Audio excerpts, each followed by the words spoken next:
Comfort is often the first thing we're willing to give up, like taking a long flight for a vacation or waking up early for a workout. But don't let style be the reason you aren't comfy. Mack Weldon's Ace Collection makes it effortless to look put together while feeling truly comfortable. Inspired by their best-selling sweatpants, the Ace Collection combines everyday comfort with long-lasting and confident looks. Upgrade your collection for the new year with bomber jackets, half-zips, sweats, crew necks, and much more. Get comfortable anywhere with Mack Weldon's Ace Collection. Go to MackWeldon.com and get 20% off your first order of $125 or more with promo code MACK25. That's MackWeldon.com. Promo code MACK25.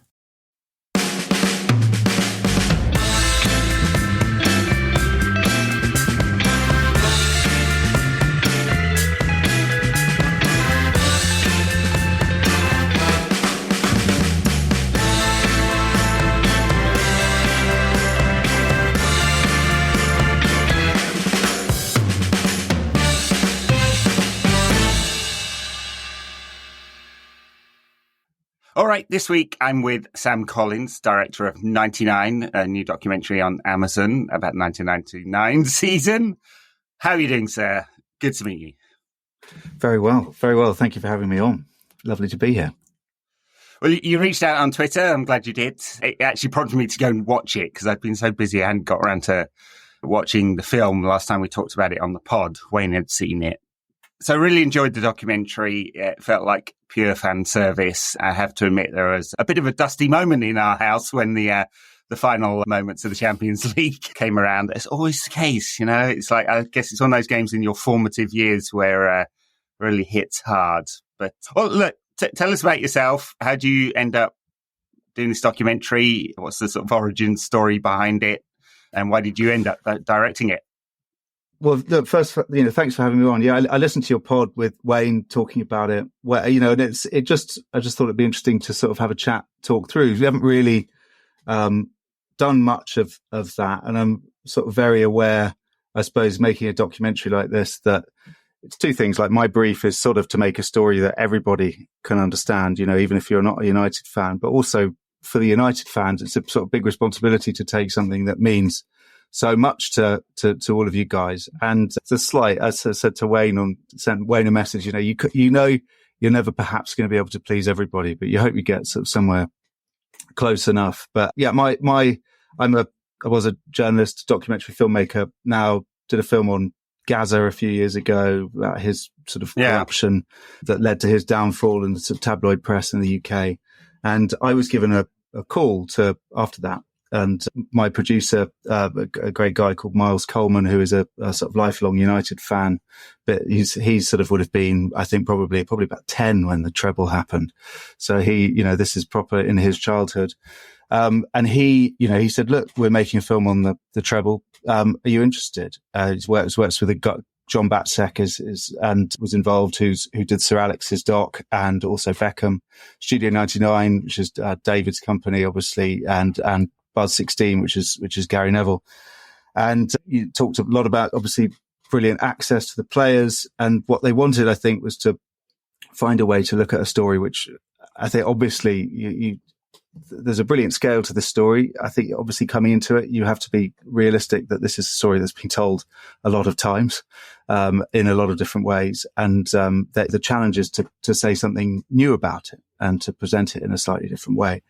And I was very lucky to get the call. And obviously, I'm not a United fan. I'm a Spurs season ticket holder, long suffering for 20 years or something. But the chance, I was never anyone but United. I always had a sort of grudging admiration for the way that United played football, the spirit in which the game was played. I can't watch City now, to give you an example. I can't do it. There's just no enjoyment from watching them. But it never felt like that with United, even when they were winning seemingly every year. So that's my path into this story.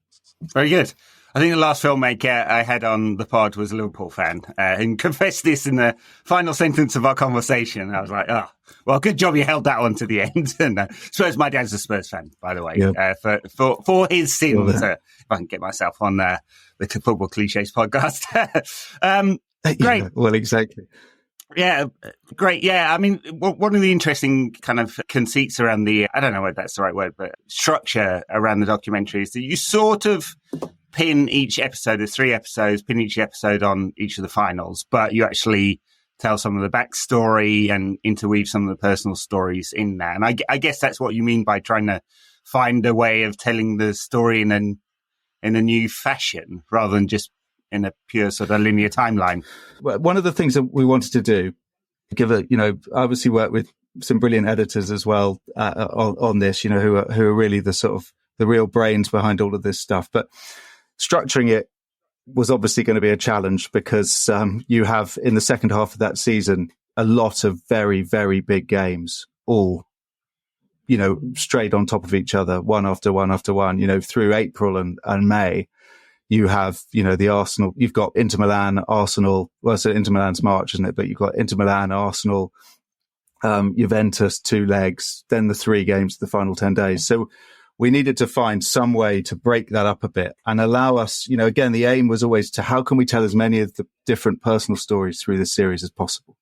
So to get some of those arcs in there that you may not have considered. So like Jesper, for example, in the final, or Teddy, to weave Teddy through the 3 episodes, or to deal with Andy Cole and Dwight Yorke in episode 1 as we do. And so that was what we sought, was a structure that allowed us to say connect and focus on Andy. For example, in episode 1, at the start of that season, he's having a really sort of terrible time. Feels like he's going out the door when Dwight turns up. And you can link that back to his past and what happened in 94-95, and then draw it together at the end of that season with the Tottenham game. And I suppose it's when you're looking at ways to structure it, you're always looking, I suppose the story has to win. You're looking at the ways to sort of draw it together. And there were so many, I'm not saying that we've got it perfect. I'm sure there'll be many people who watch it and think that they could have found a different way to structure it. But for me, and for us, when we were working on this, you look at the natural ways that the story brings itself together, and you look at, say, Andy and Dwight coming together in the first half of that season, and the sort of lift it gave the team, Dwight's arrival.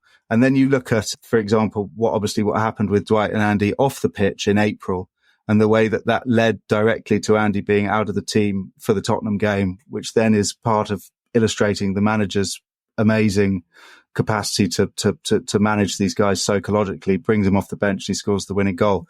So I suppose what we tried to do was let the story lead us in terms of the way we structured the film to get as many of the players in as possible. Yeah. I mean, it makes total sense. I mean, look, as a fan who lived through it, there's almost no way you could tell that's new.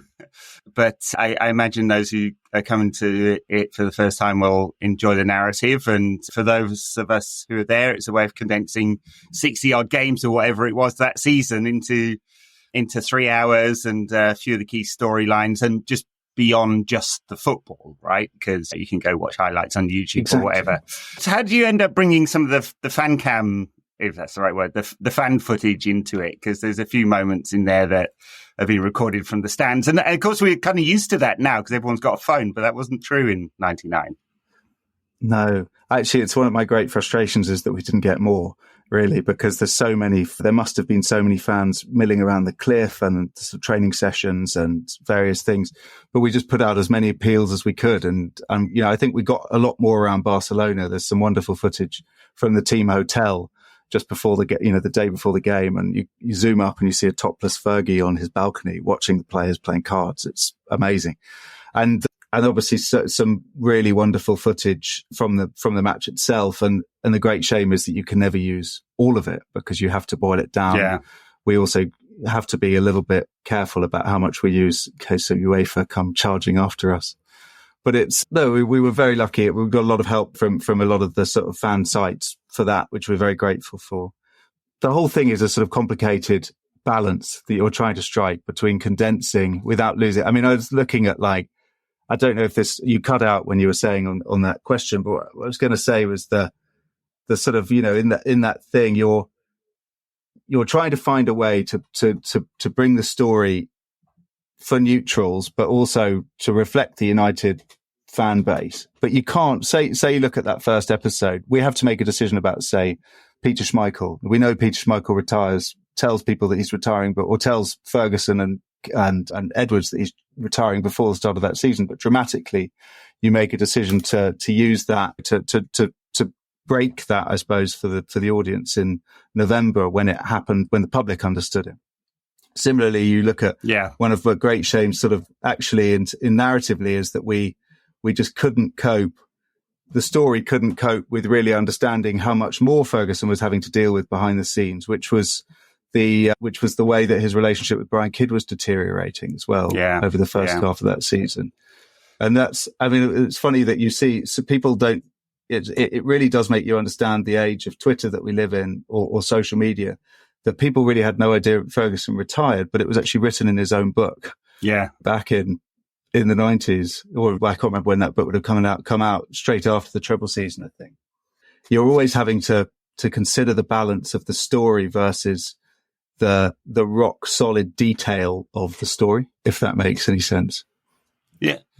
Yeah, I mean, look, if this was today, there would be 1,000 accounts like analysing the impact of the Sobieski B takeover that season, which I think, if I remember, features a little bit in your doc.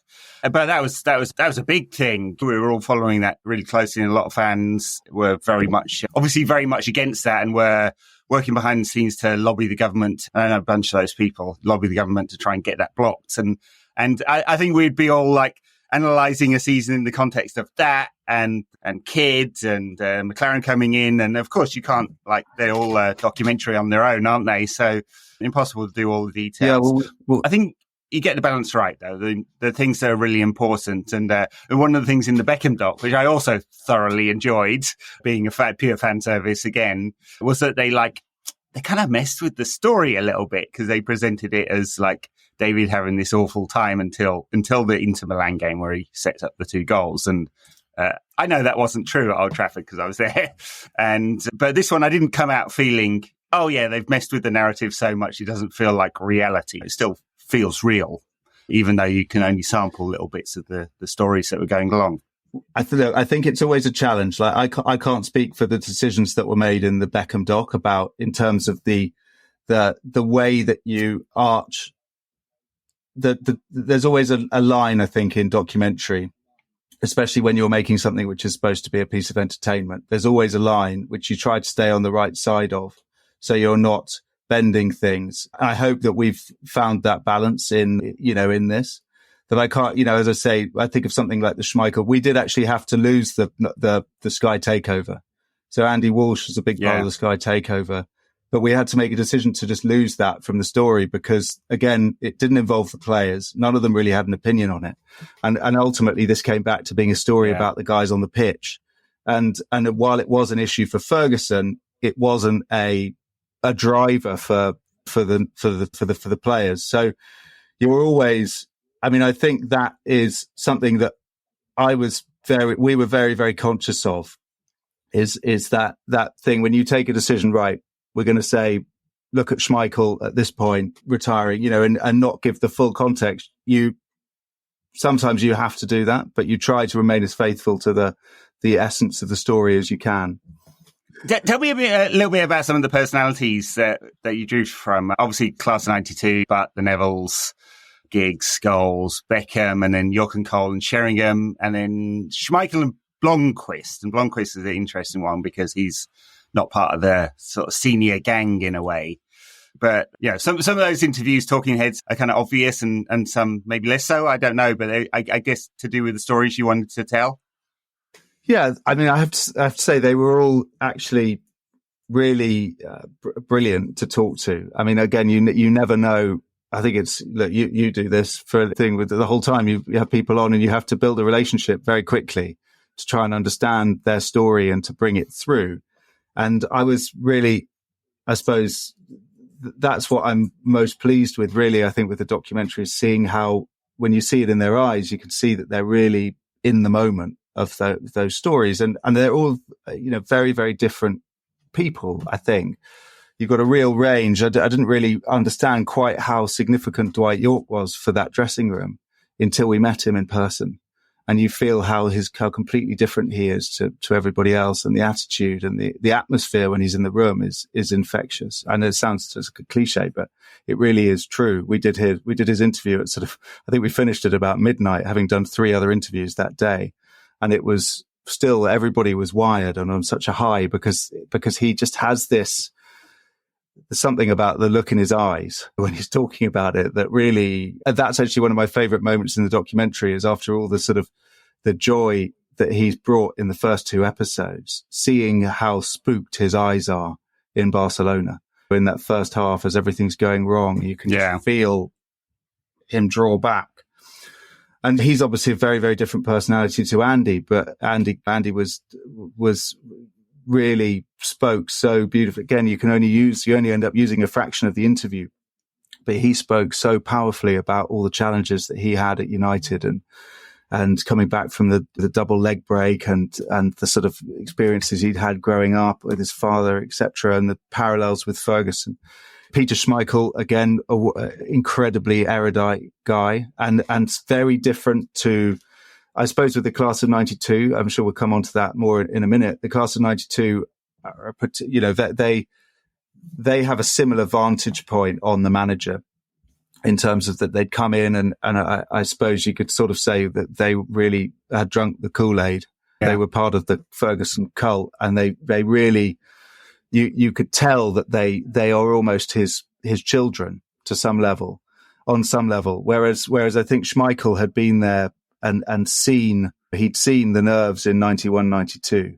He'd seen things not going well. He had more objectivity. Same with Dennis to some level. Dennis Irwin is a bit quieter, but and Ryan Giggs had seen those nerves. And so they look at the manager in a slightly different way. Jesper was was more of an outsider. He'd come in, he'd had a very, very promising start to his career, hadn't gone that well in Italy, and had come to England, got injured straight away.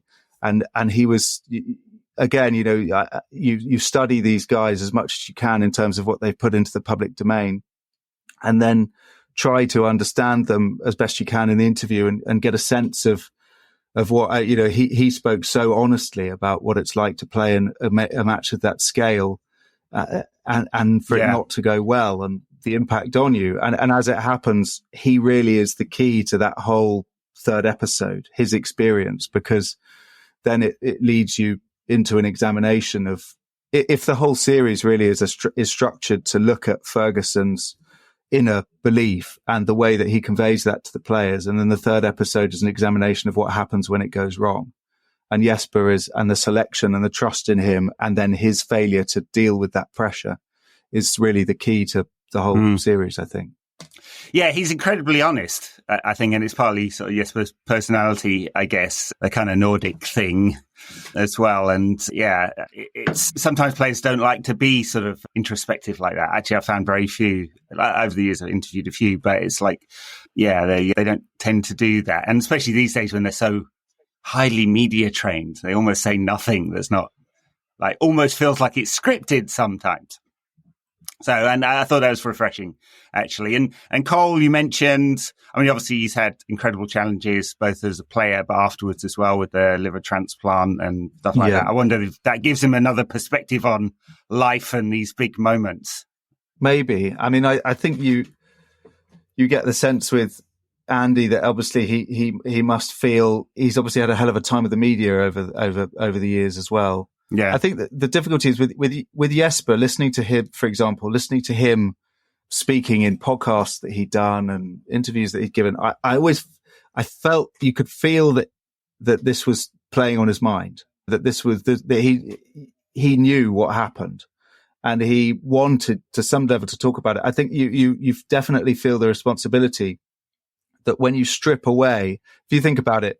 One of the things, because you're as a director, we can only end up, you're not putting words in these people's mouths.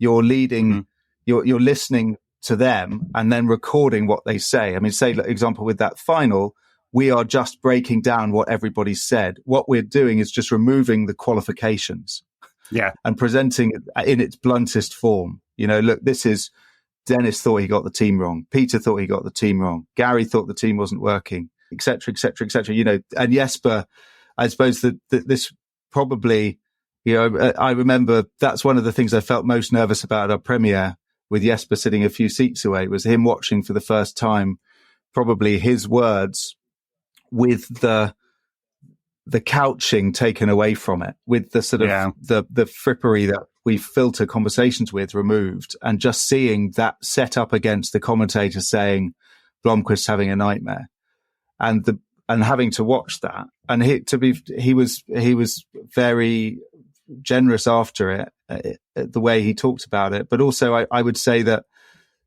it was lovely actually seeing people going up to him and saying, you know, thank you for talking so honestly, because I think that experience of, it's not real to pretend that everybody turns up to a game like that and has the best game of their life, because they don't. And actually there were several of the team. Dwight York wasn't anywhere near his best. Andy Cole, I think, talk again, but it just, you choose the particular people who reflect best the themes that you want to bring out, the pressures that you want to bring out. What couldn't you cover that you wanted to? I mean, it's 3 hours, right? There's not all the stories. Is there stuff that sort of hit the cutting room floor that you really wanted to be in? Well, we did really want to include the Sky deal.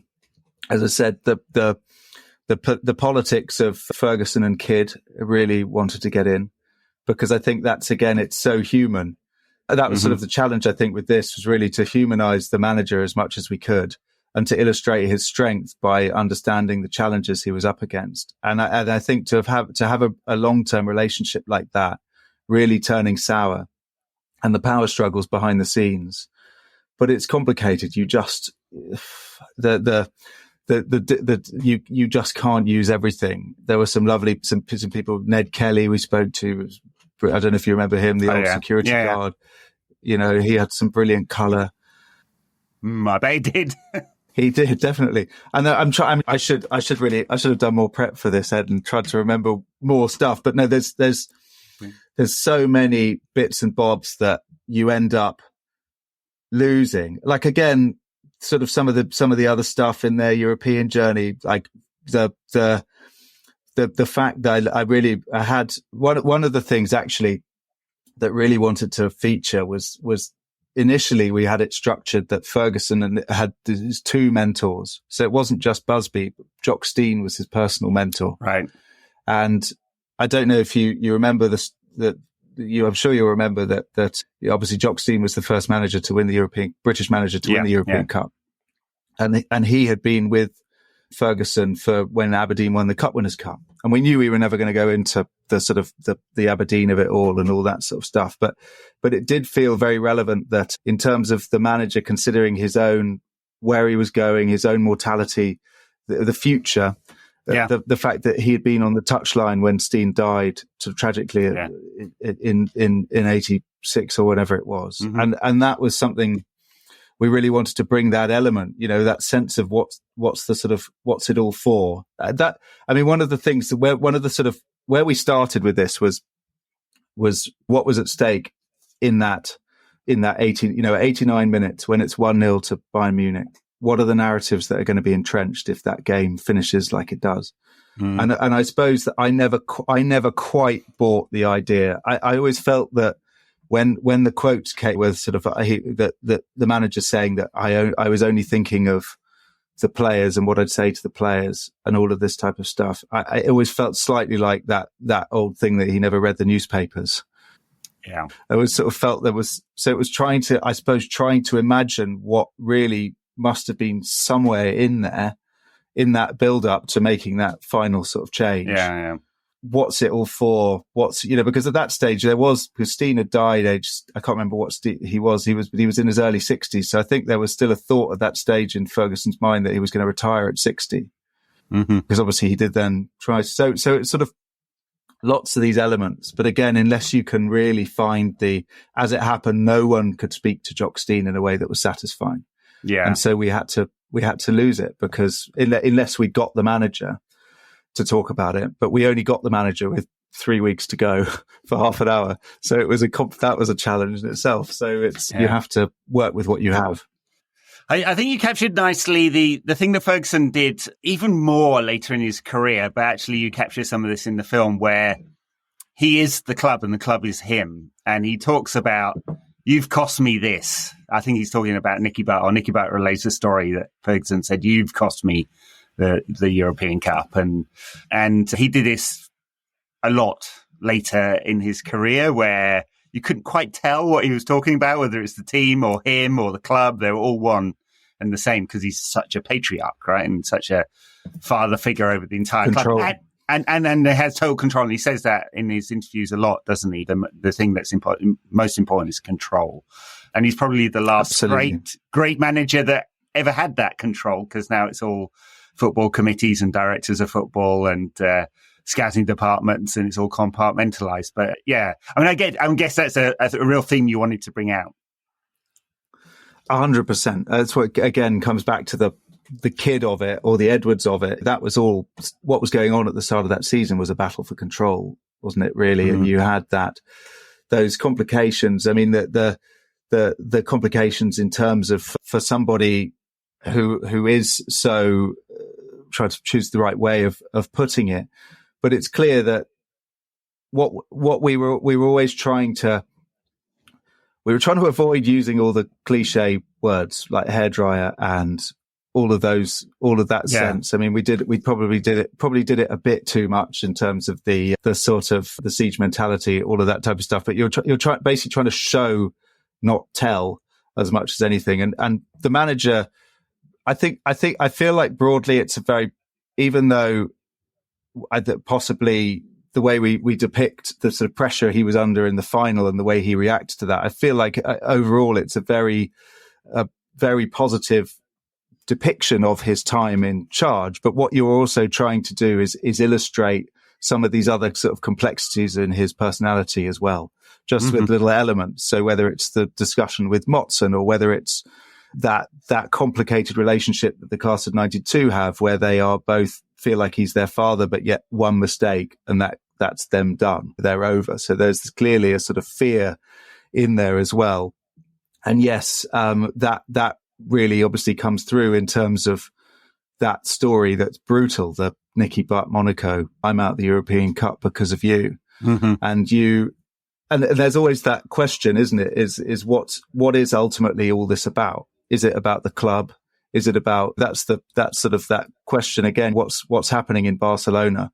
Is it Ferguson's ego? Is it Ferguson who needs to win the tournament? Is it the club who needs to be returned to that position? There's that tension there. And ultimately, I suppose I don't need to answer that. I just need to hopefully put these little clues out there that people watching it can sort of see there's an ambiguity there. In the the Champions League final commentary, it's Alan Green rather than Clive Tilsley. Was that a conscious choice to not use those words, or a licensing issue, or why that one? I know that was a debate right up until the end. Right. It was very, very. At one point, I was going to have both in at the same time. We genuinely were debating that right up into the end. It's actually just that Green is, in terms of what we needed to fit the footage and to fit our storytelling, Green is better in the build up to it, because obviously Tilsley's on television. We needed, would have left us with too much back. I mean, but it is complicated. Yeah. And again, I would file this 100% under something that, if you don't know, if you're not a Manchester United fan, this is not something you're going to notice. But I'm very, very conscious that for diehard Manchester United fans, we've committed something sacrilegious on that moment. But there was an editorial. No, but you know what I mean. It wasn't done flippantly. It was done for storytelling reasons. Yeah. No, I don't think sacrilegious. Although I did send my old podcast co-host Tilsley's notes from the final, which he sells, and behind me Dan, one of the other podcasters, wrote a book called The Promised Land. I mean, it is a cliche. I did almost wonder whether, for that reason, those words are so sort of tied up in the end of that game and that season that it almost feels like a cliche at this point. So. It works fine with the Green commentary. He's kind of interesting, Green, though, because one of the other famous pieces of commentary that Alan Green has about Manchester United is obviously when Cantona kicks the fan, which doesn't feature in this doc, and there's no real reason why it should, but he gets on his high horse really quickly. So, like, United fans have an interesting relationship with him, or they definitely had at the time. That's the other thing I was going to add is that I get it that Alan Green is a complex voice to have there. No, it's difficult. I had this with Gaza as well, which was that clearly you can't. It's like the class of '92. You can't, even though the class of '92, there's literally been a film on it. You can't ignore the class of '92, and so you have to. There's certain things where you're like, okay, we have to deal with, understand, contextualize this. And then there are certain things like that where, yes, we just went the other way. And I don't know if that, I apologize to anybody who's hugely offended by that. But also, if you'd been in the edit with us, I sort of feel you probably would have done the same at that time. But yes. I mean, obviously, football is drama and football is emotion and all of that. And so it's almost impossible to escape that if you're doing a football doc. Unless it's one about Manchester City, because that's cold PR, just horrendous stuff. Yes, agreed. 100%. You didn't do that one, did you? No. No. So, but some of the emotional moments, you really, like, it does build to a crescendo in a way, doesn't it? Because you're looking for tension and the moments of failure and moments of fallibility and the wrong team selection and personal moments where Cole's out of the final game and all of that. And it builds to this moment of winning the final and the relief in football, bloody hell. And so we can all have a little cry about that at that moment. So I feel like that's successfully done but not overdone. I mean, I assume you were trying to build to this kind of climatic moment. So. No, of course. Like, as I said, it all started with what was at stake if they lost that game. And the narrative that, so if you take Ferguson, who's the sort of central force of the whole thing, so because I think we looked at it very much, the editors and I looked at it very much as 3 episodes being 3 acts. So say the first first 2 episodes are all about, first episode is the sort of setting the scene and everything not going particularly well, but Ferguson pulls them together, has faith in them, pulls it together. And then the second episode is the sort of creation of the cult or the introduction to sort of the cult of Ferguson and that extraordinary belief that he engenders in them and how they'll run essentially the United spirit. Cliche klaxon, but it's impossible to do that story without it. I think you have to define it because you can't just assume that everybody understands it. And I hope that was so sort of, and then the third episode obviously is what happens if it goes wrong and the narrative. So you're through that, you're weaving these sort of the, I suppose what the jeopardy is for the players, what the narratives they're battling against. And to that end, you are led. I mean, with Ferguson, I think we were aware that there is obviously the sort of perception that his United were too naive to win in Europe, that he wasn't at that level tactically, that he was the Scot up against the sort of sophisticated, Ole Solskjaer talks about it with Juventus, that they're the Italians with the suits and all that sort of stuff. I mean, and I don't even know if that line ended up making it, but it was such a beautiful line, just sort of that sense of, you've got the sort of the United with sort of largely British core and the Scandies up against the sort of sophisticats of sort of Italy and Spain, etc. And then, but you're led by that. So it was like, I say, for example, Nicky Butt was, I just thought, I honestly, the best thing about this job is speaking to people who I don't know what I thought of Nicky, for example, or Paul Scholes or whatever, what I thought they'd be like. But when you speak to them, there's this incredible, like, deep integrity to their memories of all of this. They really, as you just see in Nicky's facial expressions in that when stuff's going wrong. And it's just this feeling about it. But when I spoke to Nicky on Zoom, because again, I'm just some bloke turning up who he doesn't know what I'm thinking. And I've got a couple of hours to sort of convince him that I'm worth talking to about it. He said, look, the first thing he said on the Zoom before was that I'm not interested in talking about success. I'm interested in talking about the failure. That's sort of what I suppose, makes these elite sportsmen what they are is the fact that they remember the failures more than they remember the victories. And I think that so if you look at the episode 2, for example, which is all about the creation of the class of 92, the linking of that, the fact that they have the pressure on their shoulders, the expectation, the whatever it is, that they're inevitably linked to the Busby Babes, and their quest is to return European glory to United. They come into the team. Obviously, everybody knows or everyone who listens to this podcast will know the story of that you can't win anything with kids. But I suppose that where if you think that my job then as a director is to link that story to what's happening in the sort of second half of that season and that Arsenal game where Roy is obviously sent off and they've got to go for whatever it is, 75 minutes. It's when he gets sent off. So that's whatever it is, 45 minutes with 10 men without their captain. And it was the way that Nicky talked about how the experience they'd had in 97, 98 and 94, 95, 96, 96, 97, that he talked with such reverence about Keane and Cantona in those first 2 seasons. That it really, that's, I suppose, what leads you there to understanding that whereas we think now, the class of 92, they're this unbelievable success story. In 98, 99, they weren't entrenched as that. They'd won the league for 2 seasons, but they hadn't won it without Cantona. They hadn't won it without Keane. And there was a Paul Scholes who spoke again so brilliantly about his sort of imposter syndrome. And we could only really use a fraction of what I wanted to use on that. But there was that sense of even they needed to understand that they could do it at the highest level. And that's what we tried to weave in as that Arsenal game, really understand that is a lot of guys there watching their captain getting sent off at the sort of crucial stage when the momentum's turned against them, and knowing that if they fail, the treble is gone. And I know the treble is not, it's a sort of pipe dream at that point, but they overcome that. And then, but that narratively is then the same challenge that we know that they're going to have to face. Roy has reiterated his sort of significance in Turin.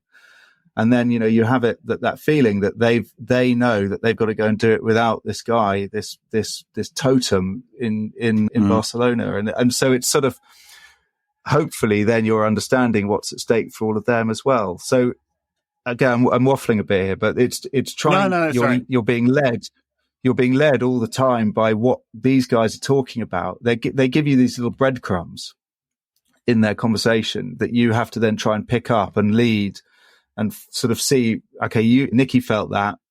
What did Phil feel, or what did Gary feel, or what did Paul, and hopefully you end up somewhere where it actually hangs together as sort of a cohesive 3-act structure over the 3 episodes.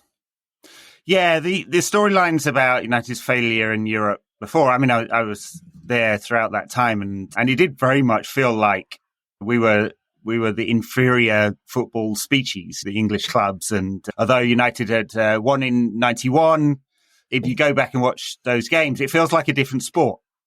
91 to 99 is a big change. 91 to now, it's completely different. During the lockdown period, Paul and I did like 15 episodes on old games. We just picked games from different periods, watched them cold, and came back and talked about them in the way we talk about last Saturday's game or something like that. Yeah. And you get this sense of just how different things are, because we don't naturally go and watch a game from the 60s or the 80s or the 90s or whatever. And so I think you successfully captured that kind of sense of inferiority. I was at the Monaco game. That's absolutely sickening. At Dortmund as well, which was a slightly different game where we did actually batter them and couldn't score. I know. Coley still talks about it. But yeah. But it's perception, isn't it? Often, because obviously again, details, but we obviously in the Galatasaray and Barcelona, and Gothenburg, you're dealing with the foreigner rule at that stage. And in Monaco, you had horrific injuries. Schmeichel was injured, wasn't he? Giggs is out, like Keane's obviously injured. So it's, but obviously there was complications in, when was it? When was Volgograd? Was that 95 or 96 or whatever? Something like that. Yeah. I mean, it's really Juventus is the major inferiority, isn't it, over that time? But I suppose the point is that a lot of it, and the way we tried to use the journalists as, because I saw someone saying, can't believe Ollie Holt was in it. So, but the point was that the journalists were supposed to represent the antagonism of history. That the fact of what would have been recorded is, yes, there are mitigating circumstances for a lot of these defeats, but the point was that the perception had built by that stage, clearly for Ferguson, that, that they weren't good enough, that he wasn't good enough. And you could see that rising, building tension. The players spoke to it, the sort of the obsession, the sort of we have to do this, and obviously boils over with Nicky. And Nicky was sort of fascinating. Again, talking to him, because I was like, for God, so fucking hell, the manager says that to you. What are you thinking? And he was sort of, his initial reaction was like, oh, I never really thought about it again. But then you pry a bit deeper, and you get to the sort of, I was feeling nervous, but you just sort of, it's the complicated thing about dealing with something which is 25 years ago. And also where a lot of the time people sometimes aren't necessarily reliable witnesses to their own story with history. So you just sort of, that objectivity there, in that sense, I felt in a way that it was an advantage that we weren't passionate United fans who knew every detail of the story, that we could take an objective lens on it and try and sort of just work out what we were looking for from the, what areas we were looking to concentrate on with the players, and then just, I suppose, highlight what you're doing is highlighting those elements that take you to a sort of a narrative that perhaps hasn't been seen before. Yeah, you use Matt Dickinson, I think, who says, I was writing the story that Ferguson failed and his ego was too fragile to admit. And then obviously had to change it, which I'm sure that ruined many a journalist's night. Pride. His pride was too big to admit it. And I have no doubt some of that is true as well. Yeah. Well, but the thing is, the first two episodes have been about the strength of his doubling down, of his willpower, how the side. So the whole point was, and firstly, I'll just give a massive plug to Matt, actually, who wrote the brilliant book, 99, Manchester United, the treble and all that, and was a consultant on the film. He's brilliant. But the point was that what we were trying to get across, that in Barcelona, there's an argument that what went wrong might have, that if he'd picked a different team and kept Beckham and Giggs on, it might have been an easier game. Who knows? It may not have been. Some might. So you could say, look, what happened when Ferguson overthought it or was overwhelmed by the pressure on the biggest night. I don't know if I believe that, but I've just drawn together what the players said in the moment. But what is indisputable is that game was won because of him, because of the culture that he'd instilled in them through all those years,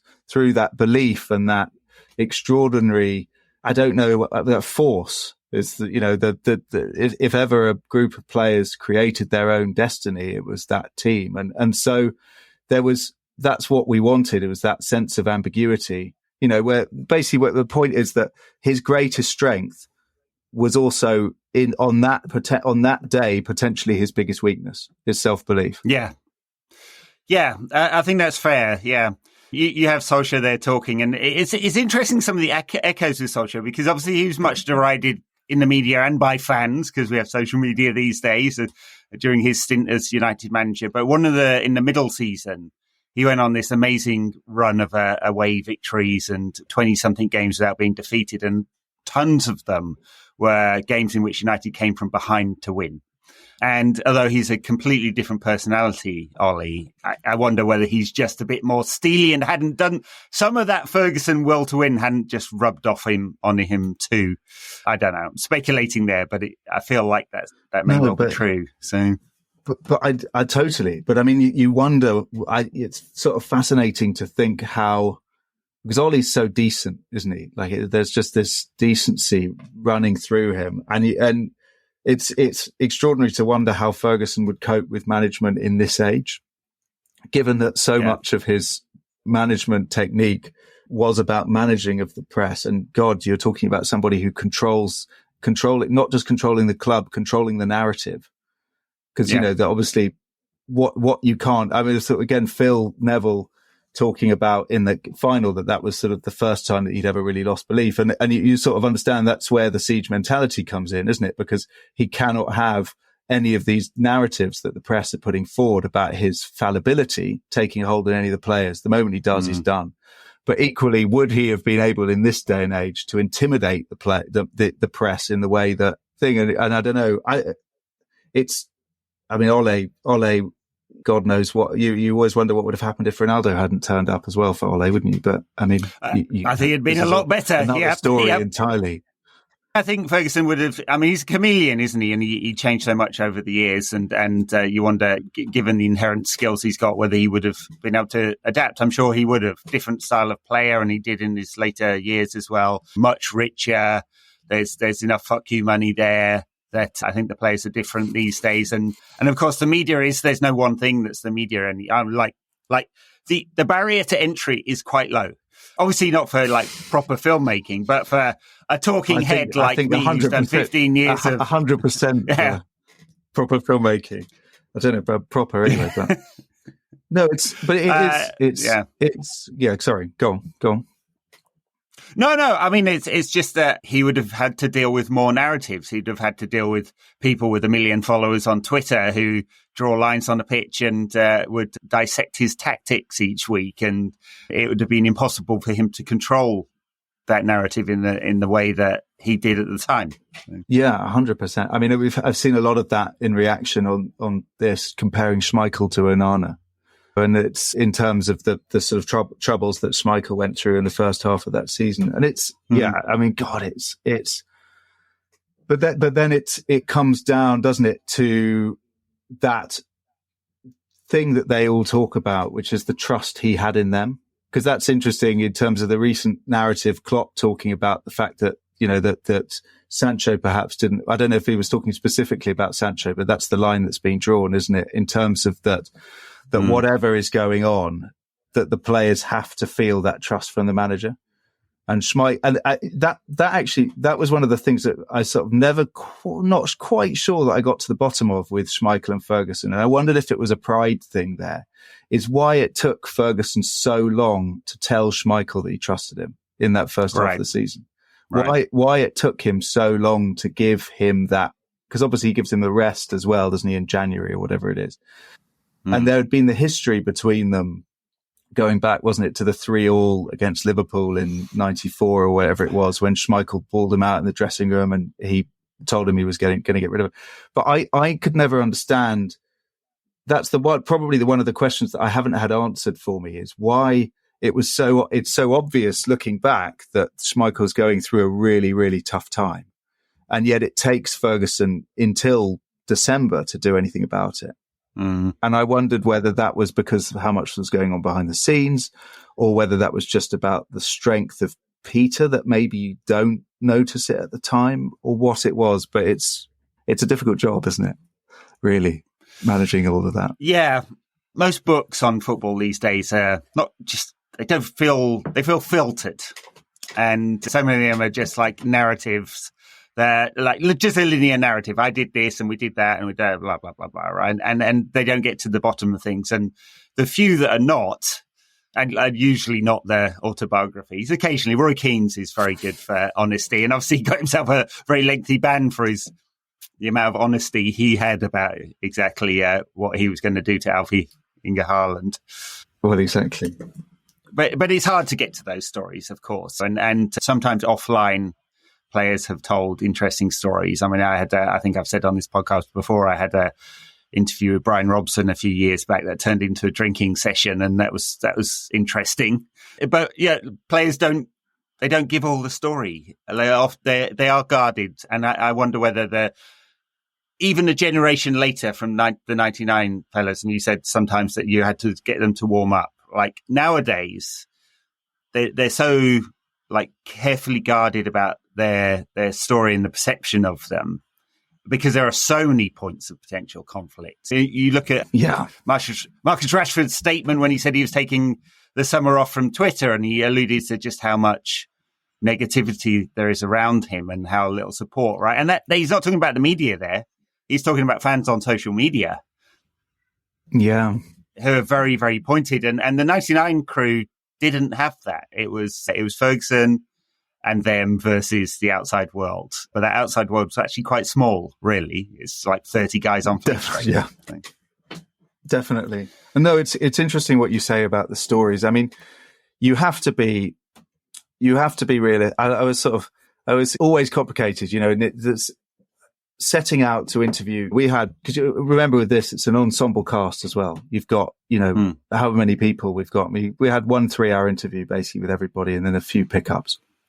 And the manager was less, obviously, but it's a challenge. You're not going to sort of break that Andy Cole is in fact half man, half fish. Do you know what I mean? Like there's only a level that you're going to be able to get to in a 3-hour interview where in terms of and yes, like I think that there is a sort of, these guys have spoken so much in the public domain that they know they have lines. You're not gonna get out of them necessarily what they would tell you on a Brian Robson session, so to speak. But I think so it wasn't so much, and I wouldn't.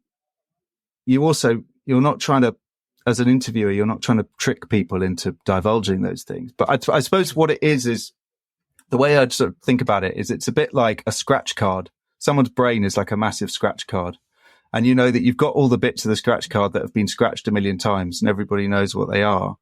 But what you're trying to do with this, it was about trying to scratch off those other elements, like more than sort of, I mean, I get that, everybody wants the behind the scenes, Teddy and Andy not getting on and Peter and Roy not getting on and all of those types of things. And great. But the real thing we were looking for was those was the more sort of psychological elements, the motivations, the hardships, the sort of the interweaving of what constructs a sort of team and a culture to allow you to achieve that type of stuff. I don't know if that makes any sense, but no, I think it does. Yeah.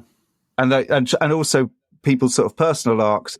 There were lots of, like David May spoke brilliantly about his struggles in that season, like that he really had a hell of a tough time with injury and like very, very sort of staring himself in the face and saying, what am I doing? What's the point of all of this? But that doesn't, ultimately you have to make choices, and someone like that you can't include literally everything because you just don't have the time. But no, it's a complicated balance to strike, I think. You got future projects in mind? Are you working on more football docs?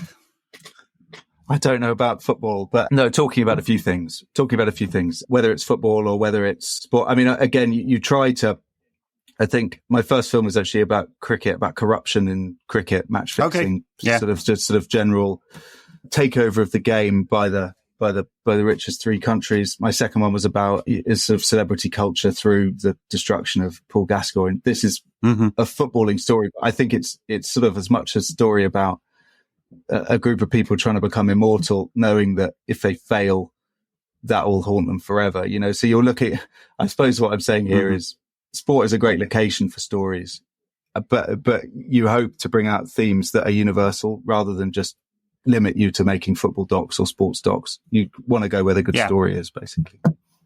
Yeah. So, we'll see. Fair enough.